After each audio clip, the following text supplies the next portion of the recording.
হঠাৎ বিশ্বনবী দেখলেন আকাশের সূর্যের আলো ক্ষীণ হতে শুরু করেছে, কমতে শুরু করেছে। তিনি খেয়াল করে দেখলেন এর কারণ সাইয়েদনা জিব্রাইল বিশাল ফেরেশতাদের বহন নিয়ে পৃথিবীতে নেমে আসছেন। পড়েন সুবহানাল্লাহ। এসে বললেন, ইয়া রাসূলুল্লাহ, আমি 1,40,000 ফেরেশতা নিয়ে নেমে এসেছি। আপনি কি জানেন না, ঠিক একটু আগে মদিনাতে আপনার এক প্রিয় সাহাবা, তার নাম হচ্ছে মুআবিয়া ইবনে মুআবিয়া আল মুজানি, একটু আগে শেষ নিঃশ্বাস ত্যাগ করেছে।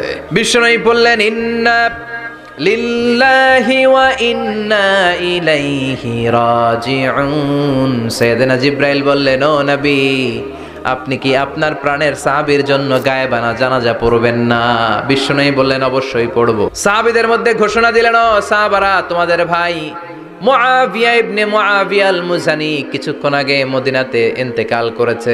সবাই বাইরে বের হয়ে আসো, এই মাত্র আমরা এই মুহূর্তে আমরা গায়েবানা জানাজা পড়ব। বিশ্বনবী প্রথম কাতারে দাঁড়ালেন, হাজার হাজার সাহাবারা লাইন ধরে দাঁড়ালো। সাইয়েদনা জিব্রাইল 1,40,000 ফেরেশতা নিয়ে সাহাবাদের পেছনে 2টা লাইনে দাঁড়িয়ে গেলেন। প্রথম লাইনে 70,000, দ্বিতীয় লাইনে আরো 70,000, 1,40,000 ফেরেশতাদের বহর। আর সাহাবারা মিলে আল্লাহু আকবার বলে গায়েবানা জানাজা শুরু করলেন। নামাজ শেষ। বিশ্বনবী তো অবাক, ঘটনা কি? কোন সাহাবীর গায়েবানা জানাজায় তো ফেরেশতা নামে না আকাশের উপর থেকে। বিশ্বনবী জিজ্ঞেস করলেন, জিব্রাইল, কোন সাহাবীর গায়েবানা জানাজায় তোমরা আকাশ থেকে এত ফেরেশতার বহর নিয়ে নামো নাই? কি এমন আমল করেছে আমার মুআবিয়া? কি এমন ভালো গুণ ছিল, ভালো আমল ছিল, যার কারণে আরশের উপরে তার এত সম্মান?